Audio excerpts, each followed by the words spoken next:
Y'all do three. 3, 2, 1. Brother Aaron.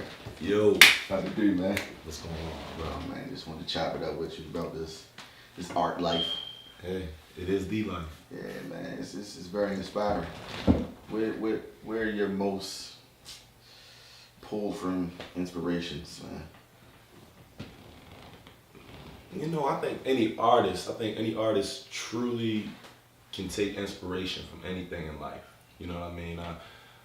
I consider artists to be the truest version of a storyteller that still exists. You know what I mean? Because you have to focus all your energy towards getting people to react through aesthetics. You know what I mean? Through what they're seeing, you know what I mean, with their eyes. You don't have the luxury of having a harmony of music behind it, you know what I mean, or a whole lot of words to orate, you know what I mean, your feelings. You know, all you really have is what you can convey visually. You know, so I really feel as though I try to take people on stories, man. I want you to experience feelings that I felt. You know, I want to take people to depths that I've gone in my life, and I want to take people, you know, to some of the mountaintops that I've been to, and you know, allow other people to see the same vision that I have. You know what I mean? Not only for myself, but for us as a people. You know what I mean? For my friends and family. You know, and for where I see myself in the future. So if you could take us through your mind real quick, as far as you've seen fame on different kind of levels than most, with the success in the NFL, and I'm trying to understand, like, where does your love for football and art, how do they coexist? I think that has a whole lot less to do with fame, you know what I mean, and a lot more to do with writing your own story and knowing what you want out of life. You know, I think that a lot of times that's as a common misconception. People get fame and success, you know, mixed up too much. Right. Fame is a byproduct of success, nothing else. You know what I mean? It's a means to an end. It's not your goal. It's not your be all end all. If I could be the most successful person in the world and have nobody know me, I'd be perfectly fine with that. Right. You know what I mean? I get my satisfaction out of being a father. You know what I mean? Out of being a provider, out of being, you know, a lover, out of being an artist, out of being passionate in everything that I do. I don't get that from how many people know your name. You know, a lot of times that's where, you know, the trouble comes from. You know, and as far as football, that's a part of me. You know what I mean? You know, that competitive drive and that ferocity that you have to play, you know, the game with, you know, all those are characteristics that are in me. But it's like, you know, I feel like any figure that has a lot of layers to them, you know, has to kind of be polarizing, you know, in the aspect of being on different ends of the spectrum. You know what I mean? I look at football as being kind of, you know, a separate side of me, you know, than the artist, you know, kind of like that Dr. Jekyll, Mr. Hyde. You know, we all have, you know, sides to ourselves that, you know, we choose to either let people see or not let people see, but, you know, that doesn't mean that we're one way or the other. You know, we're not in a box. Right. You know what I mean? And I think that's a lot of the problem. Sometimes people want to put you into a box. I look at it as, you know, football being such a physical and ferocious sport, and art being such a vulnerable side of a person. Most masculine men are afraid to show that side. Like, what makes you just say, fuck it, for lack of better words? I mean, that's always been my personality. You know what I mean? Like, you know, you can either live life on other people's terms and afraid of how people are gonna see you and react to you, or you're gonna be you. You know what I mean? A lot of times, you know, as kids, we really get it ingrained in our heads that you're supposed to be like everybody else. You know, you're supposed to follow the trend. You're supposed to have like the new Jordans and, You know what I mean? All the cool new stuff, the video games, Right. and you're supposed to spend your time doing this and doing that, and when a kid kind of bucks on that system of conformity, not only from adults but his peers will kind of cast him out as an outcast or as being too different, when really that's what makes us who we are. Mm-hmm. And I've never been, my parents raised me, not to be ashamed of the man that God made me, and I don't feel ashamed to state my opinions or to be different than people that have came before me. If anything, I feel like that makes me unique, that makes me original, and that makes me a commodity, because people are afraid to be themselves nowadays. Absolutely. Everybody's trying to be somebody else. That's true. So would you say you are a artist that plays football, or a football player that?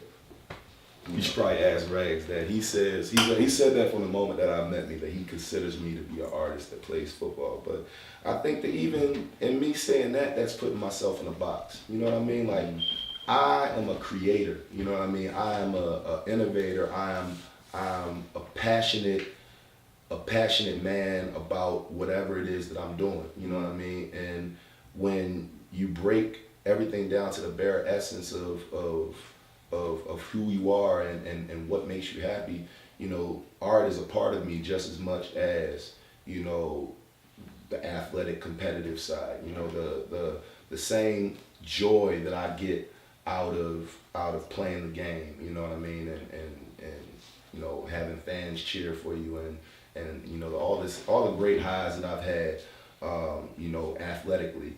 I would put, the experiences that I've had artistically, being able to paint my first mural, in middle school, you know what I mean, and being able to attend, Maryland Institute, as a kid, on scholarship, things like that, and experiences like some of the places that I've been fortunate enough to show my work and sell it and sell my work, and some of the places that I've been fortunate enough to travel because of artwork. I see those as being just as significant a high as what I've experienced, athletically. So let me ask you this question. I see rappers, like let's take Jay-Z for instance, when he's creating music, how he just sits there and listens to the beat and then just mumbles, or Kanye just listening to music and then just being able to create, or being able to see music in his head.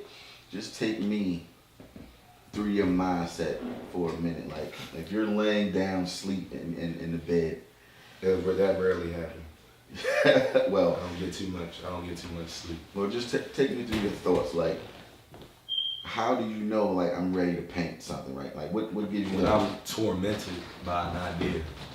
You know what I mean? Like, I think that's something that any great artist or any person that is truly great at creating, they're also really tormented and fucked up. You know what I mean? Like, life has to, one of my favorite artists, in any genre, or guys like, D'Angelo, Maxwell, guys, even Usher, you know what I mean? Like, from an R&B standpoint, right. Guys that can really take time, you know what I mean? Even Jay-Z, he might put out a huge catalog. He might put out a huge catalog of work in his career, but he'll take his time to really develop something that he feels like is a piece of artwork, that's a piece of himself. Right. And in order for you to put yourself into a piece of art, you have to go through something.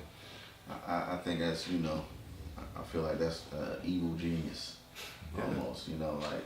It's the price of being creative. It's that goes along with it. If you're gonna be somebody that you want to be a voice for your generation, your voice is, the generation's not always gonna have a lot of positive stuff going on. You're gonna have to deal with a lot of negative aspects of life, because that's what people identify with. It's like you look at an artist like Francis Bacon. People don't look at him and say, "Oh my God, he painted these these immaculate paintings of these elaborate scenes that make me feel happy and make me feel like he make you feel pain and hurt and fear, and you know what I mean. Like it's not an artist's ability to make you feel good. It's an artist's ability to evoke some type of emotion.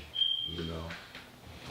Is it stressful to possess this talent? Like, is it ever a time when you just want to be down and just be regular?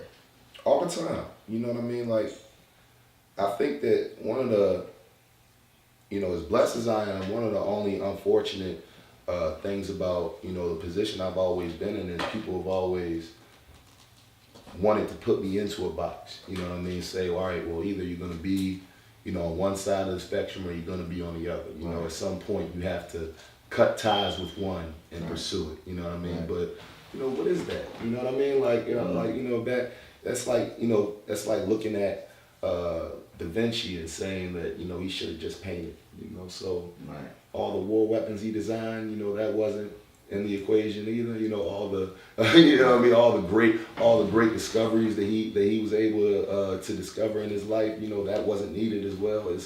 It's hard for me to accept, people's ideas of who and what I should be. You know what I mean? And that's the only thing that I say is a negative about it. I think that, you go through things in life, but I think that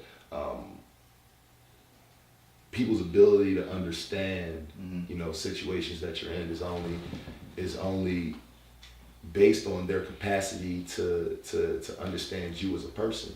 And if a person can't understand you at your core, it's hard for them to understand the type of person that you are and the decisions that you make. You right? Yeah.